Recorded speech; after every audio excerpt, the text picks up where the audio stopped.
On the day of my 75th birthday, my son yelled, "Everyone is sick of you. Get out." His wife threw my festive cake onto the floor, but what I did next made the guests gasp. And the very next morning, my son's life was reduced to a disaster. Hello, dear listeners. Thank you for joining me. Please subscribe to the channel so you don't miss the next story. And write in the comments what city or country you're listening from. It warms my heart to know how far my words travel. Enjoy the listen. Today I turned 75. The number felt round, substantial, like an old oak tree. You stand in front of the mirror in the morning and it stares back at you from the depths, from the wrinkles around your eyes, from the gray at your temples. Was I scared? No, it was more like a quiet bewilderment. Is this really me? Has all of this really happened to me? My small two-bedroom apartment in the city smelled of brown sugar and sweet spices. I'd been busy in the kitchen since dawn baking my signature sweet potato pound cake, the one my mother passed down to me. I baked it when I married my husband, Jabari. I baked it for Kian's first birthday, for all his birthdays, and for his send-off before he left for boot camp. It felt like my entire life was permeated with that warm, sweet aroma. For me, it smelled like home, like love. I ran my hand across the old kitchen table where I rolled the cake layers. Its smooth surface speckled with fine scratches, remembered Jabari, young and strong, fixing a broken iron on it, and little Kian building towers out of wooden blocks. Today, the table held only flour and a rolling pin, and my hands weren't as quick as they used to be. The dough was easy to handle, warm and alive as I rolled out a thin circle. Disconnected fragments, not thoughts, played in my head. Kian had called yesterday. "Mom, I need you to bail me out. It's urgent. The car needs a new part, a really critical one." His voice sounded so worried. How could I say no? I withdrew what I had saved for a rainy day, nearly my whole Social Security check, and gave it to him. "Thanks, Mom, you're the best," he'd said, rushing out the door. I sighed then, not out of annoyance, but out of that specific maternal duty. It's like a debt, isn't it? As long as you're alive, you have to help your children. Even if the children are almost 50 and you yourself are left with a couple of crumpled $20 bills until the next check, it's fine. I'm used to living frugally. I can get by on rice and beans. The main thing is that they're okay. One by one, the pound cake layers went into the oven and the apartment filled with comfort. I looked at the photograph on the wall. Jabari and I, young, standing arm in arm next to the vacation house we were building. He did almost all the work himself. He dreamed that we would live there in retirement, plant roses, and raise our grandkids. He didn't make it. He passed too soon, leaving me to raise a 15-year-old Kian alone. I was a senior design engineer then. I had projects, business trips, and dreams of traveling. I wanted to take a Great Lakes cruise, see Machineck Island, but I had to give it all up. I had to forget it. I needed to raise my son. I clung to that task like a life raft. My entire life, all my strength, all my unfulfilled dreams, it all went into him, into my boy. And now that boy is almost 50, and I'm still baking him the sweet potato pound cake. We decided to celebrate the birthday at the lake house. The lake house, of course. According to my daughter-in-law, Serafina, my apartment was too tight and dated, like a storage unit.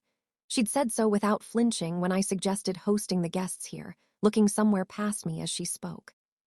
Kiana just shrugged like, "Well, Mom, Serafina is right. The lake house has more space and fresh air." I didn't argue. The lake house was formerly mine. The only thing left from Jabari, from our life together, but I rarely went there. Serafina and Kian had been living there for about 15 years since they got married. They rebuilt it, furnished it their own way. Modern and trendy. Nothing of Jabari's was left. They even cut down the old maples we planted together. "They just make shade in a mess," Serafina had said. In their place was a perfectly manicured lawn and a fancy modern fire pit. I visited my own house like a guest. The guests started arriving around 3:00. I had brought bags of groceries by taxi that morning, preparing appetizers, salads, and pinwheel sandwiches. Serafina met the guests on the porch, smiling in a beautiful dress. She kissed my cheek briefly. She smelled of expensive perfume and slight irritation. "Mrs. Okoro, why don't you head to the kitchen? You need to finish the cheese board and keep an eye on the hot dishes so they don't get cold." And I went. My birthday turned into a typical day of servitude. I stood in the kitchen, which I barely recognized, all shiny tile and built-in stainless steel, slicing cheese and meat, arranging them on platters. Laughter, clinking glasses, and snippets of conversation drifted from the living room. My name was only mentioned once when someone shouted, "Where's the birthday girl?" Serafina answered in her bright voice. "Oh, she's our little helper, busy in the kitchen." And everyone laughed again. I brought out the platters, placed them on the table, and immediately cleared the dirty ones. No one offered me a seat. I was just part of the decor, silent and functional. At one point, I sat down on the edge of a chair a little distance away. The conversation turned to the lake house. One of Jabari's old friends, Elia's Eli Dubois, reminisced. "I remember Amani when Jabari and I planted that tall pine right here. Look how big it's gotten." I smiled. I wanted to support that warm island of memory. "Yes, and we buried a treasure underneath it," I started. "Ken was just a baby. We wrapped it in a handkerchief." "Oh, Dad, please not the old stories again," Serafina interrupted, turning to her own father. "Khan and I are thinking of flying to Turks and Caicos next year. The beaches there are amazing. The service is top-notch, not like these old pines and mosquitoes." The conversation instantly switched to Turks and Caicos, all-inclusive resorts and ticket prices. My buried treasure, a piece of broken glass and 3 marbles and a rusty quarter, was left to lie forgotten in the ground. I felt something cold and heavy sink in my chest. I stood up and silently walked back to the kitchen. I'd rather wash dishes than sit there invisible at my own birthday table. And then came the climax. Time for the cake. My sweet potato pound cake. I had spent half a day on it. The layers were soaked in cream cheese frosting, becoming tender, melting in your mouth. I had topped it with shaved chocolate and pecans, carefully outlining the number 75. I carried it out on the large round platter given to us for our 25th anniversary. I carried it with a final desperate hope. Here it was, my symbol of love, my main gift. Maybe now. I placed the cake in the center of the table. It looked truly homemade, truly authentic. "Oh, Imani Sadia, why would you do that?" Serafina's voice rang loudly across the living room, laced with undisguised contempt. "We already have a normal store-bought cake from a fancy bakery. No one is going to eat this sad little homemade thing." An awkward silence fell. I felt like I stopped breathing. But then Elias Dubois, my husband's old friend, tried to salvage the moment. "Now, Serafina, Imani's pound cake. That's the taste of childhood. That's a real tradition. I'll definitely have a slice. Give me 2. And that was the final straw.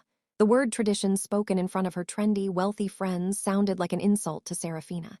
It shattered the image of the modern, successful hostess she had so carefully constructed. Her face twisted. Cold fury flashed in her eyes. With a quick practiced movement, she grabbed my platter. Tradition belongs in a museum. She hissed through clenched teeth. And in front of all the stunned guests, she flipped the platter over, dumping my pound cake, my effort, my love, right into the trash can next to the wall. We're celebrating the future. A deafening absolute silence hung in the room. The only sound was the dull, wet thump as the cake settled at the bottom of the can. Everyone looked from the trash can to me. I stood there petrified and looked at my son. I waited, hoping he would stand up, say something, stop this nightmare. Kian stood up. His face was scarlet, distorted. He looked at the horror in the guest's eyes, at his wife's triumphant face, and he found a culprit, the most defenseless one. He turned to me, pointing a trembling finger, and yelled so loudly my ears rang. "Look what you did! You've embarrassed us. Everyone is sick of you. You can't behave normally. Get out of here, get out, I'm telling you. Everyone is tired of you." In that moment, something inside me didn't break. No, it just snapped like a thin, overtaut wire that had been vibrating with tension for the last 50 years. It didn't snap with a loud sound. It simply ceased to exist. The ringing in my ears didn't fade. It focused into a single, pure high note, and a deep, unsettling stillness descended. It was as if the part of me that had spent its whole life hopping, excusing, forgiving, and waiting for love had just been cut out without anesthetic by a surgeon's single, precise motion. I looked at my son's face, contorted by his scream, and I realized this is no longer my cake. This is no longer my lake house, and this is no longer my problem. I nodded once, a tiny, almost imperceptible movement of my head up and down. Agreed. I turned around, not looking back at my son's crimson face or the guests' frozen expressions. I took a step, then another. My legs moved on their own, as if on a long-established but forgotten path. Behind me was a vacuum of silence.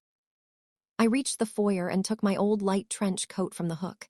The fingers that were trembling half an hour ago while tying my apron now moved with confident precision, buttoning the coat. 1, 2, 3, everything in place. I put on my scarf, took my purse. Inside were an empty wallet, the keys to my city apartment, and a handkerchief. That was enough. I didn't turn around. I didn't say a word. I simply opened the front door, stepped into the cool evening air, and quietly closed the door behind me. The click of the lock sounded like a period placed at the end of a very long, very exhausting sentence. I walked toward the bus stop, barely paying attention to the road. Street lights snatched out of the darkness a lilac bush, a sagging fence. The world existed somewhere separate from me. Inside, there was only that high, pure note. It canceled out all feelings. There was no pain, no hurt, no anger. There was only deafening clarity. A battered old city bus rattled up. I sat by the window on the cold faux leather seat. Outside the glass, the lights of strangers' houses and the silhouettes of trees drifted by. And in my head, like an accountant closing the year-end books, facts were methodically and dispassionately sorted onto shelves. Not grievances, just facts. Here is fact number 1. My Molly gold pendant, a gift from Jabari for my 30th birthday. Heavy honeycombed gold. I cherished it. About 5 years ago, it went missing. I searched the whole apartment, fretted, and even cried secretly. 6 months later, I saw it on Serafina's neck in a vacation photo. She was laughing, her head thrown back, and the sun sparkled on my gold. When I stammered a question, she casually replied, "Oh, I found this at an antique shop. Can you believe it? Almost identical." I knew she was lying, but I kept silent. Fact number 2, the money. How many times had I given them my savings for the down payment on the car, for emergency repairs to the lake house roof, for good tutoring for my granddaughter before college? I lived on yogurt and bread so they could go to Turks and Cows to help the kids de-stress. They never once invited me along. I was useful as an ATM, but not as a family member. I looked at their photos, tanned and happy against the azure sea, and I told myself, the main thing is that they are all right. Fact number 3, the gradual erasure of me from their lives and from my own house. First, my pictures moved from the living room to the corridor by the guest bathroom. Then, my favorite mug, the one I drank tea from when I visited, was accidentally broken. Then, Kian less and less often called me Mom, switching to the formal Mrs. Yoro, especially in front of Serafina's friends. It was like slowly scrubbing an old inscription clean to write a new shiny one in its place. The bus jolted over potholes. I looked at my reflection in the dark glass, a tired, elderly woman in a simple coat. And trailing behind this woman was a long train of swallowed words, erased hurts, and one-sided love. A one-way street, and tonight I had reached the end. The gate had dropped. He said, "Get out. A son's wish is law." I would grant his wish, literally. That night I slept better than I had since my youth, without dreams, without anxious thoughts, without the familiar lump in my throat. It was as if an impossible burden, one I had carried for so long I considered it part of myself, had been lifted from my shoulders. I woke up to bright morning sun streaming through the window. And for the first time in years, the air in the room didn't feel stale with loneliness. It was light. It was full of freedom. I got up, washed my face, and brewed coffee. My movements were unhurried, but full of a new, unfamiliar purpose. I didn't make a plan. I simply knew what needed to be done. From the old wardrobe, I took out a cardboard folder tied with string. It held all of our important documents. Here was the marriage certificate. Here was Jabari's death certificate. And at the very bottom, a thick official document, the deed of title. I ran my finger over the typewritten line. Subject of right, Imani Sadia Akoro. Type of right, sole ownership, the sole owner. I looked at the seal in the corner and it suddenly reminded me of the blueprints from my past life. A memory surfaced, so vivid it felt like yesterday. I was 35. Jabari had been gone for almost a year. Kian, a difficult teenager, had gotten mixed up with the wrong crowd, and I was called into the company's main office in Atlanta. They offered me the head position of the experimental design studio at a major aerospace firm, my own lab, a corporate apartment, completely different prospects. It was a peak I had never dared to dream of. I sat in the high-ceiling office holding the order for my appointment and saw not new machinery, but my son's bewildered face. I thought about how he would be left alone in our 2-bedroom apartment, how I would be torn between 2 cities, and how the lake house, which we had just finished building, would be overgrown with weeds. And I refused. I said, "Thank you, I can't, I have a son." I returned home and poured all of myself, all my unrealized engineering talent into keeping that house, that semblance of stability for him. I sacrificed my career for that lake house, the same lake house I was kicked out of last night. I put the document on the table. The memory didn't cause pain. It was the final missing piece of the mosaic, the last argument for the internal judge. My hand confidently picked up the phone. First, I dialed the number of the real estate agency I had seen in the paper. A cheerful man's voice answered. "Good morning, Guarantee. How can I help you?" "Hello," I said. My voice was even and firm. I surprised myself. "My name is Imani Sadia Yarrow. I would like to list the lake house and property for urgent sale. The property on Maplewood Drive in the Lakeview Shores development." "Got it, Mrs. Okoro. When would it be convenient for our specialist to come by for inspection and appraisal?" "Anytime. Today," I replied. "The key to the gate is under the large stone to the left of the entrance. All the documents are in order right here in my hands. Please act as quickly as possible." "Understood. We'll get right on it." I hung up without a trace of doubt. Then I dialed another number. My only real friend, Desta. We had sat at the same desk in college. She was the only one who had always seen through my family. "Am I?" Her familiar, slightly raspy voice answered. "Happy birthday, dear. I called yesterday and couldn't reach you. How was the party?"